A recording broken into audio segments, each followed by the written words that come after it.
সকলকে জয় যিশু। সকলকে স্বাগত এবং ধন্যবাদ জানিয়ে প্রভুর বাক্য নিয়ে চলে আসলাম আরও একটা সুন্দর দিনে। প্রতিটা দিনের মতন আজকের আরও একটা সময় আমরা প্রভুতে চলে এসেছি এবং ঈশ্বরকে অনেক ধন্যবাদ দিই যে আরও একটা সুযোগ তিনি আমাদেরকে করে দিয়েছেন এবং প্রত্যেকটা সময়ের মতন আরও একটি সময় এসে প্রভুর গৌরব আমরা করতে পারছি, তার বাক্য শুনে, তার বাক্য পড়ে, তার কাছে প্রার্থনা করে, তার বাক্যকে স্মরণ করে। ঈশ্বরের গৌরব আমাদের এখানেই হোক। প্রভুর গৌরব প্রশংসা করি, সর্বশক্তিমানের ধন্যবাদ করি, যা শুধুমাত্র তার প্রাপ্য, তিনি তা গ্রহণ করুক। তো চলো আজকের ভিডিও শুরু করি। আজকের যে বিষয় নিয়ে আলোচনা করব, একজন আমাকে কমেন্ট করেছিলে, আমি দেখেছি যে আমরা কিভাবে মনে মনে ঈশ্বরের সাথে কথা বলবো।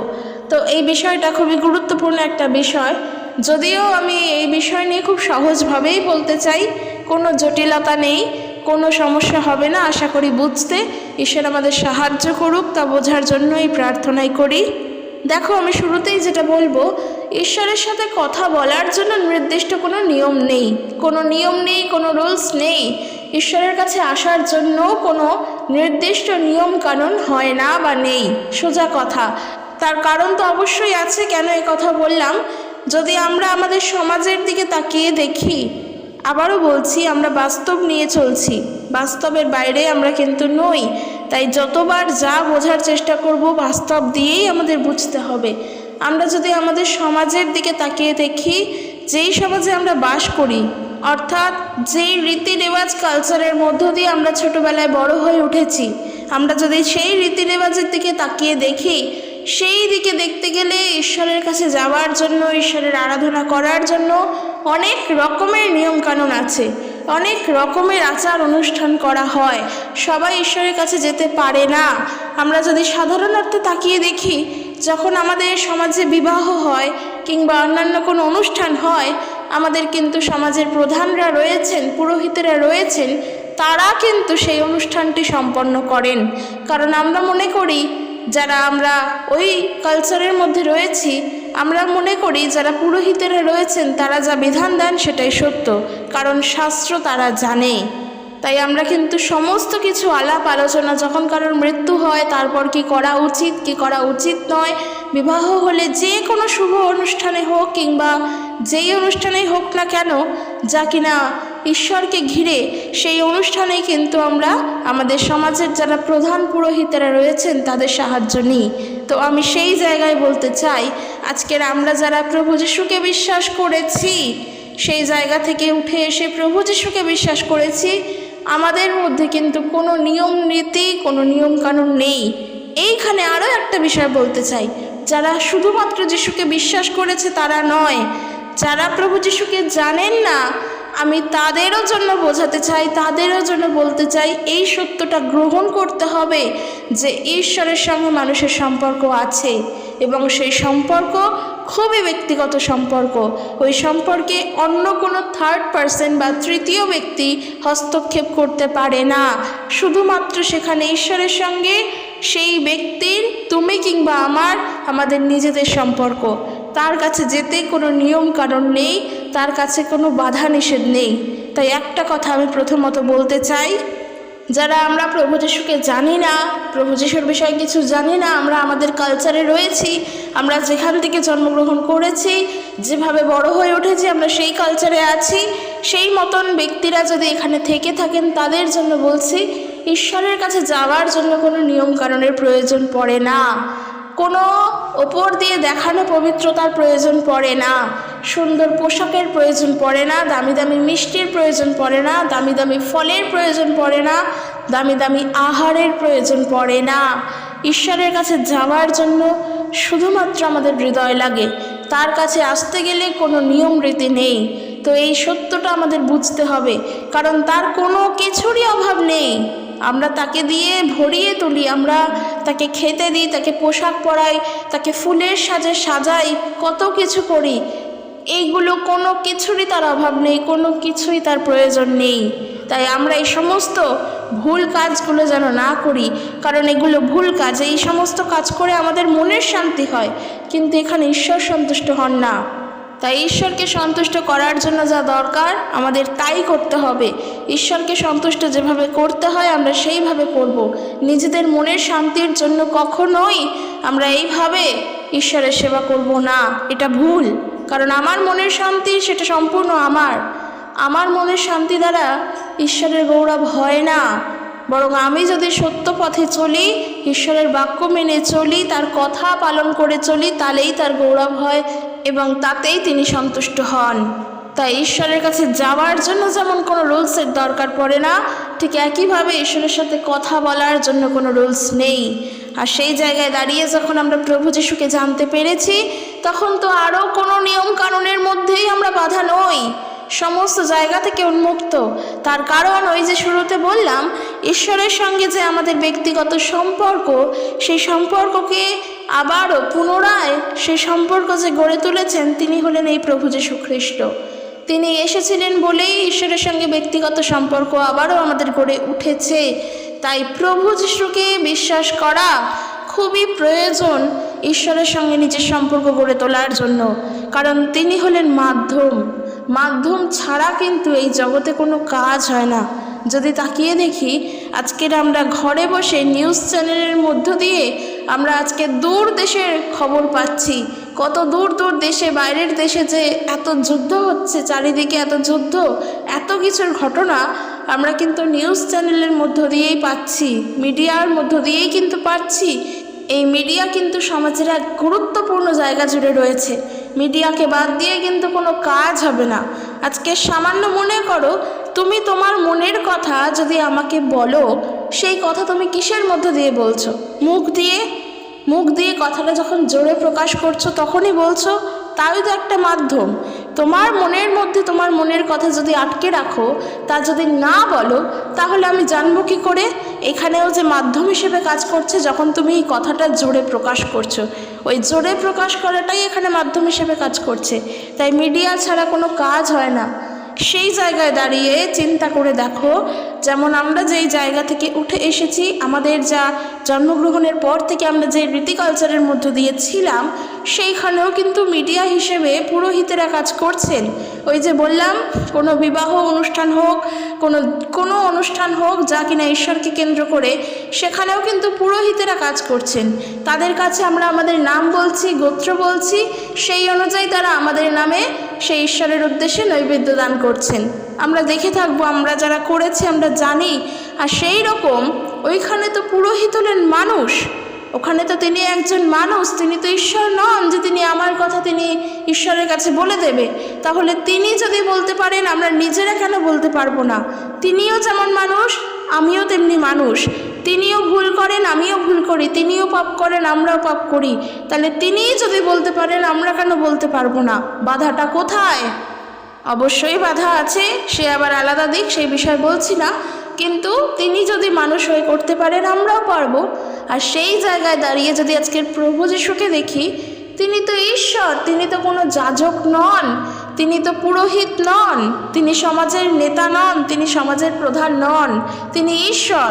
তাকেই বলছি, তার মধ্য দিয়েই বলছি, তার কাছেই জানাচ্ছি। যা হচ্ছে সবটা তাকে ঘিরেই হচ্ছে। সেই জায়গায় আজকে তার সঙ্গে সরাসরি আমরা কথা বলছি। তাই এই সুযোগটা আমাদের জন্য তিনি করে দিয়েছেন বলে আমরা পাচ্ছি।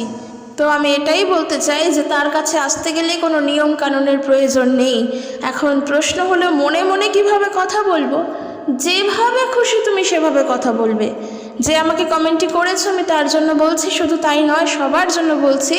এই প্রশ্ন যদি আমাদের থাকে, তোমাদের যেভাবে খুশি তোমরা সেইভাবে কথা বলো। ওই যে বলছি, কোনো রুলস নেই যে আমাকে এই নির্দিষ্ট টাইমে বসেই বলতে হবে, কিংবা এই নির্দিষ্ট টাইমে বসেই আমাকে শুনতে হবে, কিংবা এই নির্দিষ্ট টাইমে বসেই তার সেবা করতে হবে, আর সারাদিনে অন্য সময় করতে পারবো না।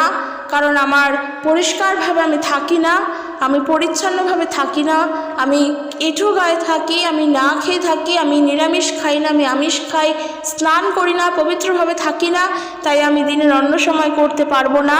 ওই একটি নির্দিষ্ট সময়, তখন আমি স্নান করে পরিষ্কার হয়ে আমি তখন ঈশ্বরের সেবা করব না। এই ধারণাটা সম্পূর্ণ ভুল। এটা ধারণাই বলবো, আর এটা ভুল। কারণ ঈশ্বর আমাদের ওপরের পরিষ্কার দেখেন না, তিনি আমাদের হৃদয় দেখেন। মানুষ যেই চোখে দেখে, ঈশ্বর সেই চোখে দেখেন না। তোমার চোখে হতে পারে স্নান না করে থাকাটা অপরিষ্কারের, কিন্তু ঈশ্বরের চোখে তা নয়। তিনি দেখেন তোমার হৃদয়টা কেমন। তাই তার সঙ্গে তুমি কখন কথা বলবে, কিভাবে কথা বলবে, সেটা সম্পূর্ণ তোমার নিজের ব্যাপার। তুমি রাস্তা দিয়ে হাঁটতে হাঁটতেও কথা বলতে পারো, তুমি রান্না করতে করতেও কথা বলতে পারো। তোমার সম্পূর্ণ নিজের ইচ্ছায় তুমি তার সহিত কথোপকথন করবে, সেটা মনে মনে। এইবারে এই জায়গাগুলোই বলি, যেই বিষয়টা নিয়ে মনে করো তুমি খুব চিন্তিত, একটা কোনো নির্দিষ্ট বিষয় নিয়ে তুমি অনেক দিন ধরে চিন্তা করছো, অনেক দুঃখ কষ্টের মধ্যে রয়েছো, অনেক কিছু বিষয় আছে, কারণ একজন মানুষের নানা রকমের বিষয় থাকে, খুবই চিন্তিত। এইবার বলি, ওই বিষয়টা নিয়ে তুমি তোমার প্রিয় বন্ধুর সঙ্গে যতটা সময় নিয়ে আলোচনা করবে, প্রিয় মানুষের সঙ্গে বসে যতটা ওই কথাটা নিয়ে, ওই ঘটনাটা নিয়ে সমাধান চাইবে, তার আগে তুমি ঈশ্বরের কাছে জানাও। কারণ নিজের জীবনে সর্বপ্রথম আমরা প্রভুকে স্থান দিই। আমরা বলি তো যে আমার জীবনে সর্বপ্রথম তিনিই আছেন। তো যখন তিনিই আছেন, তোমার সমস্ত ঘটনা একজন মানুষকে বলার আগে তুমি ঈশ্বরকে জানাও। সে তোমার যত প্রিয় মানুষই হোক না কেন, যত কাছের মানুষই হোক না কেন, ইভেন তোমার মাও যদি হয়, বাবাও যদি হয়, সন্তানও যদি হয়, তাকে বলার আগেও তুমি ঈশ্বরকে বলো। কারণ একটা সত্যি কথা কি, মানুষ আমাদের জন্য কিছুই করতে পারে না। মানুষ আমাদের শুধু সান্ত্বনা দেয়, তারা আমাদের কথা শুনে হয়তো দুঃখ প্রকাশ করে, কিন্তু সমাধানের পথ কিন্তু তারা করে দিতে পারে না। তবে হ্যাঁ, এমনটা বলবো না যে মানুষ করে না, একদম বলাটা ভুল। আমরা যখন একে অপরকে সাহায্য করি, আমরা চাই সে যেন উদ্ধার পাক। দেখো, একদম এটা ভেবো না যে আমরা করি না, করি, কিন্তু যা তোমার জন্য ঈশ্বর করবেন তা মানুষ পারে না, এটা বুঝতে হবে। ঈশ্বর আমার জন্য যেটা করবেন সেটা মানুষ পারবে না। তাই আমি ঈশ্বরকে আগে জানাবো, তারপর মানুষকে জানাবো। আর সেই জায়গায় দাঁড়িয়ে যদি একজন বিশ্বাসী হও, তাহলে বলবো একজন বিশ্বাসী অপর আরেকজন বিশ্বাসীর সঙ্গেও শেয়ার করো। যখন তুমি প্রভুকে জানালে সর্বপ্রথম, তারপর সেই বিষয়টা বিশ্বাসীদের সঙ্গে শেয়ার করো, অবিশ্বাসীদের সঙ্গে নয়। কারণ বিশ্বাসীদের সঙ্গে শেয়ার করার মধ্য দিয়ে প্রভুই কথা বলবেন, প্রভুর আত্মা হয়তো তোমাকে তার মধ্য দিয়ে পথ দেখাবেন। সেই কারণের জন্য তুমি বিশ্বাসীদের সঙ্গে আলোচনা করো, কিন্তু তার আগে ঈশ্বরের থেকে জানতে চাও। এই যে ঈশ্বরের থেকে কি করে জানতে চাইবো, হৃদয়ে প্রভুর সাথে কি করে কথা বলবো, তুমি যখন ইচ্ছা, যেমন ইচ্ছা আছো সেইভাবে কথা বলো, কোনো নিয়ম কানুন নেই। ঈশ্বরের বাক্য নিয়ে চিন্তা করো, তার বাক্য কি বলতে চাইছে তার বাক্য নিয়ে ভাবো, প্রভুকে জানাও তোমার সমস্ত কথা, প্রভুর কাছে বলো। দেখো, আমরা মনে মনে কিন্তু নিজের সঙ্গেও নিজে কথা বলি। এমন নয় আমরা এই বিষয়টা যে বুঝতে পারছি না, তা নয়। নিজের সঙ্গে আমরা নিজেরা অনেক বিষয় নিয়ে আলোচনা করি, আমরাও কিন্তু মনে মনে নিজের সঙ্গে নিজে কথা বলি। নিজের সঙ্গেও নিজে কথা বলো এবং ঈশ্বরের সঙ্গে কথা বলো, প্রভুর থেকে জানতে চাও। আজকের মনে করো তোমার ভবিষ্যৎ জীবনের কোনো ঘটনা, গতকাল যেমনটা আমরা পড়লাম, আমরা শিখলাম যে সৌভাগ্য নাকি দুর্ভাগ্য কোনোটাই আমরা নিজেরা তৈরি করতে পারি না, কারণ ভবিষ্যতের কথা আমরা কেউই বলতে পারি না, কেউই জানি না। আজকে সেই জায়গায় দাঁড়িয়ে তুমি চিন্তা করছো ভবিষ্যতে কি হবে, মনে মনে ভাবছো যে তুমি কি করবে, কোন দিকে যাবে, কোথায় যাবে। ঠিক সেই মুহূর্তেই তোমার হয়তো স্মরণে আসতে পারে যে আমি কেন চিন্তা করছি, আমি প্রভুর উপরে সেই ভার রাখি। এবং এই কথাটা স্মরণে আসার মধ্য দিয়েই তুমি সেই মুহূর্তেই এইটাই মনে মনে প্রভুর কাছে বলবে যে প্রভু, আমি এই ভার তোমার উপরে রাখলাম, আমি জানি না আমি কি করব, আমি কিচ্ছু বুঝি না, কারণ এই বিষয়টা ভাবার দায়িত্ব আমার নয়, তোমার উপরে রেখে আমি নিশ্চিন্ত হলাম, আমি জানি তুমি সাহায্য করবে। এই যে সম্পূর্ণভাবে তুমি প্রভুর উপরে ছাড়লে মানেই তুমি ঈশ্বরের কাছে সমর্পণ করলে নিজের হৃদয় থেকে তোমার ওই দায়িত্বটা, এবং তখনও তুমি ঈশ্বরের সাথে মনে মনেই কথা বললে। এবং এই বলাটা খুব আহামরি কিছু না যে এইভাবে বলতে হবে, ওইভাবে না, ন্যাচারাল যেমন আমরা কথা বলি সেইভাবেই আমরা ঈশ্বরের সাথে মনে মনে কথা বলবো। আর যখন ঠিক বিশ্বাস সহকারে, এখানে আসে বিশ্বাস সহকারে কথা বলবো, প্রভুর থেকে উত্তর আসবেই। আর যখন প্রভুর থেকে উত্তর আসবে তখন প্রভুকে ধন্যবাদ দেব, তখন হৃদয় থেকেই তাকে ধন্যবাদ দেব। সত্যি ঈশ্বরের গৌরব হোক, আমরা যেন তাকে ধন্যবাদ দিতে পারি, মনে মনেও তাকে ধন্যবাদ দাও, তার প্রতি কৃতজ্ঞ থাকো।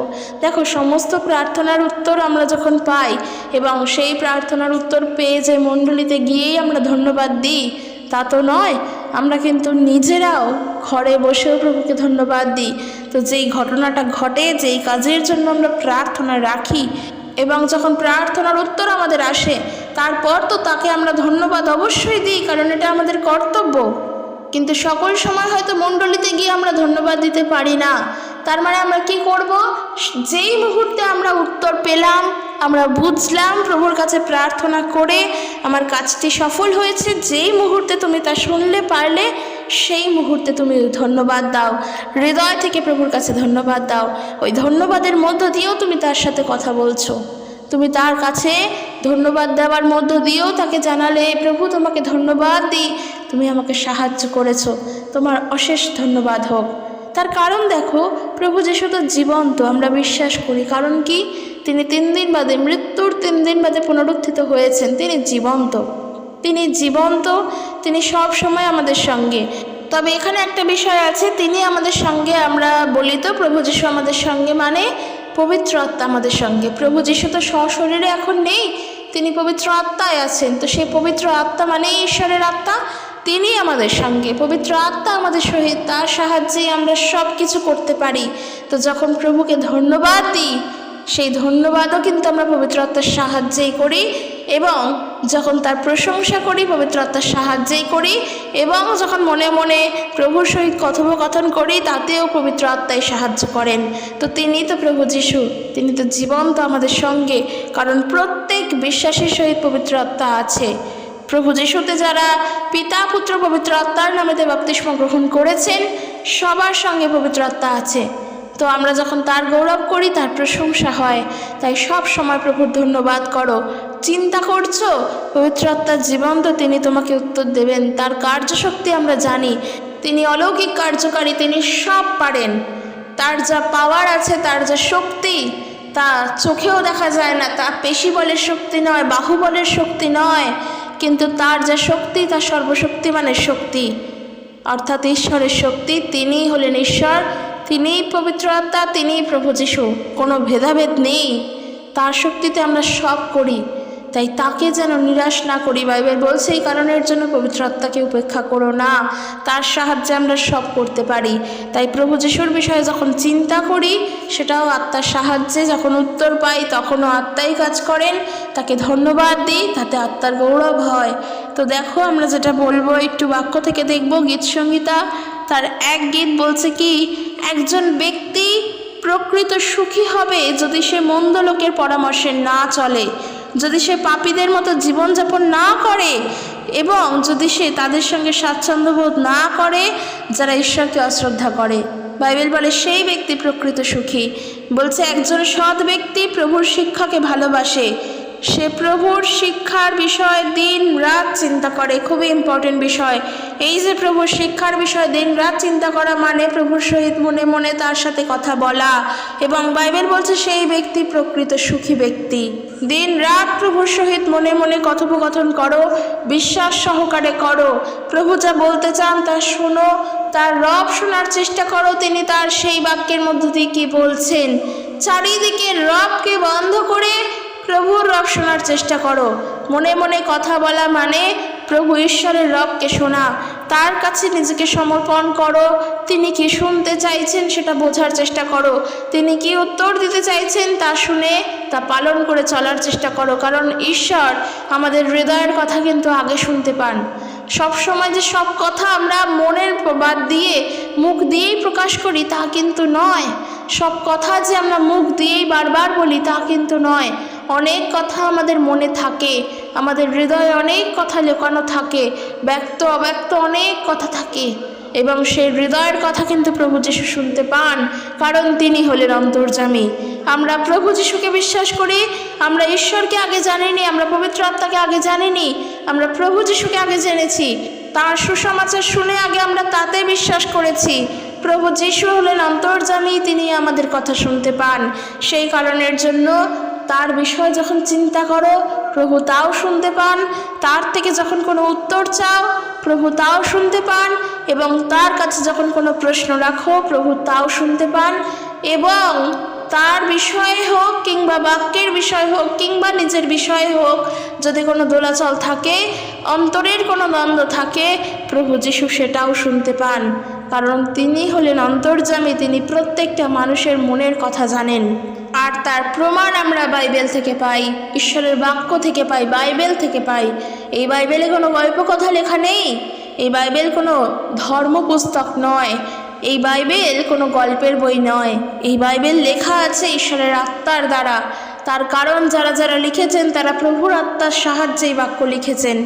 একটা কথা, সত্যি কথা, তোমরা বিশ্বাস করবে কি না জানি না, তবে যদি বিশ্বাস না করো সেটা তোমাদের ব্যাপার। আর যারা বিশ্বাস করবে তারা এর উত্তরও পেয়েছে। প্রভু যিশুর বিষয়ে আমরা যা করি, প্রভু যিশুর বিষয়ে চিন্তা করি, মনে মনে ঈশ্বরের সহিত কথা বলি, কিংবা প্রভু যিশুর বিষয়ে আমরা যাই কার্য করি না কেন, কোনোটাই কিন্তু মানুষ তার নিজের ইচ্ছে করে না, সবটা পবিত্র আত্মার সাহায্যে করে। ঈশ্বরের এই বাক্য তাই। আর সেই বাক্য থেকেই প্রমাণ পাওয়া যায় প্রভু যিশু অন্তর্যামী, তিনি মানুষের মনের কথা জানেন। তাই মানুষের কাছে কোনো কথা বলার আগে, মানুষের সঙ্গে সেই বিষয়ে আলোচনা করার আগে, অপর ব্যক্তির সঙ্গে সেই নিয়ে আলোচনা করার আগে তুমি সরাসরি ঈশ্বরের কাছে জানাও। সেই সুযোগ তোমার আছে, প্রভু সেই সুযোগ তোমাকে করে দিয়েছেন। অন্তরে প্রভুর সাথে কথা বলো। দেখো, মানুষ হয়তো এর বিরোধিতা করে অনেক বিষয় বলতেই পারে যে শুধুমাত্র যিশুর কাছেই কেন, আমরা যাকে বিশ্বাস করি, আমরা যেই ধর্মে আছি, আমরা আমাদের দেবদেবীদের বিশ্বাস করি, তাদের সঙ্গেও আমরা মনে মনে কথা বলি আর উত্তর পাই। দেখো, তারা হয়তো তাদের বিশ্বাসে সেই কথাটি বলেছে, এবং আমি বলবো না তারা মিথ্যা বলেছে, কিন্তু তারা সত্যটা না জেনে বলেছে। এমন নয় তারা উত্তর পায় না, আবার এমনটাও নয় যে সব সময় তাদের উত্তর আসে। তাদের বিষয় হলো তারা বিশ্বাস সহকারে তাদের বিশ্বাসের জায়গা থেকে বলেছে। তাই তাদের বিশ্বাসে আমরা হস্তক্ষেপ করছি না এবং করবও না, সেটা ঠিক নয়, কিন্তু তারা সত্যটা না জেনে বলেছে। দেখো, জেনে কোনো কাজ করা এবং না জেনে করা, এই দুটোর মধ্যে কিন্তু অনেক পার্থক্য। একটি অঙ্ক, উদাহরণস্বরূপ বলি, একটি অঙ্ক তুমি রুলসটা জেনে তারপরে সঠিক উত্তর বার করলে, কিন্তু তোমার এক বন্ধু, সেও ওই একই অঙ্ক করছে, সে নিয়ম জানে না, রুলস জানে না, কিন্তু সেও উত্তরটা সঠিকই বার করলো। তাহলে শেখার মধ্যে শিখলোটা কে, তুমি নাকি তোমার ওই বন্ধু? সে উত্তর সঠিক করেছে, তুমি উত্তর সঠিক করেছো, রাইট কিন্তু দুজনের, কিন্তু তোমার রুলসটা একদম সঠিক, একদম নিট অ্যান্ড ক্লিন, কিন্তু তার রুলসে গণ্ডগোল, অর্থাৎ তার ভিতেই তো গণ্ডগোল। বাড়ি যতই দাঁড়াক, তার ভিত তো নড়বড়ে। তো এই দুটোর মধ্যে কিন্তু অনেক পার্থক্য। তাই ওইটাও বললাম যে তুমি ঈশ্বরের সহিত কথা বলো, তোমার বিশ্বাস দ্বারা তুমি তোমার দেবদেবীদের যাদের বিশ্বাস করো তা করো, এবং আমরা প্রভু যিশুকে বিশ্বাস করি, আমরাও করি। দেখো, এর মধ্যে কিন্তু কোনো ভেদাভেদ নেই, তার কারণ তুমি ঈশ্বরের সঙ্গে কথা বলছো, আমিও ঈশ্বরের সাথেই কথা বলছি, তার কারণ ঈশ্বর একজন। তবে যে মিডিয়া এখানে কাজ করছে, মাধ্যম হিসেবে যা কাজ করছে, তা আমাদের সঠিকভাবে জানতে হবে। আমরা প্রভু যিশুর মধ্য দিয়ে করছি, তোমাদের মাধ্যম যা তা বোঝার চেষ্টা করো, সেই জায়গাটা আমাদের লক্ষ্য করতে হবে। তবে কোনো ভেদাভেদ নেই, কারণ ঈশ্বর একজন, তা তুমি বিশ্বাস করো বা না করো, ঈশ্বর একজন, আমরা তার উপর নির্ভর করি। তাই আজকের এই ভিডিওর মধ্য দিয়ে এটাই বলতে চাই, ঈশ্বরের সহিত মনে মনে কথা বলার জন্য আহামরি কিচ্ছু দরকার নেই। তোমার ঘুমোতে যাওয়ার আগেও করতে পারো, তার কাছে কথা বলতে পারো, তুমি রাস্তা দিয়ে চলতে চলতেও বলতে পারো, খেতে খেতে বলতে পারো, তোমার যেমন ইচ্ছা তুমি কথা বলো, শুধু বিশ্বাস সহকারে বলো, এবং যা বলছো তাতে সম্পূর্ণ যেন বিশ্বাস থাকে আর ভরসা থাকে তার উপর যে আমি যা বললাম তার উত্তর তিনি দেবেন। ব্যাস, আর কিচ্ছুর দরকার নেই, শুধু বিশ্বাস সহকারে তার সহিত কথা বলো, এবং নিজের হৃদয়কে, নিজের মনকে যেন আমরা শুদ্ধ রেখে, পবিত্র রেখে, অর্থাৎ কি, সেই শুদ্ধ রাখা, পবিত্র রাখা মানে নিজের সমস্ত ভুল অপরাধ তার কাছে রেখে পবিত্রভাবে যেন তার সহিত থাকতে পারি, তার সহিত কথা বলতে পারি, তাতেই তিনি উত্তর দেন। আর এর থেকে বেশি কিচ্ছু করার আমাদের প্রয়োজন নেই, কারণ আর কোনো কিচ্ছুরই তার দরকার নেই, তার কোনো কিছুতেই আর অভাব নেই। সে তুমি ফুল বেলপাতা বলো, আর দামি দামি মিষ্টি বলো, আর পোশাক বলো, আর যাই বলো, কোনো আড়ম্বরের তার প্রয়োজন পড়ে না, কোনো আনুষ্ঠানিক আড়ম্বরের তার দরকার লাগে না। নিজেদের হৃদয় থেকে আমরা পরিবর্তন হব, নিজেদের চিন্তাধারা থেকে পরিবর্তন হব, তাতেই তিনি খুশি হন। তো চলো আজকের এখানে শেষ করছি। ভিডিওটি ভালো লাগলে অবশ্যই লাইক কমেন্ট করে দিও এবং ভিডিওটি প্রত্যেকের কাছে শেয়ার করে দিও। ঈশ্বর তার আপন বাক্যের দ্বারা প্রত্যেককে আশীর্বাদ যুক্ত করুক। জয় যিশু, প্রেজ দ্য লর্ড।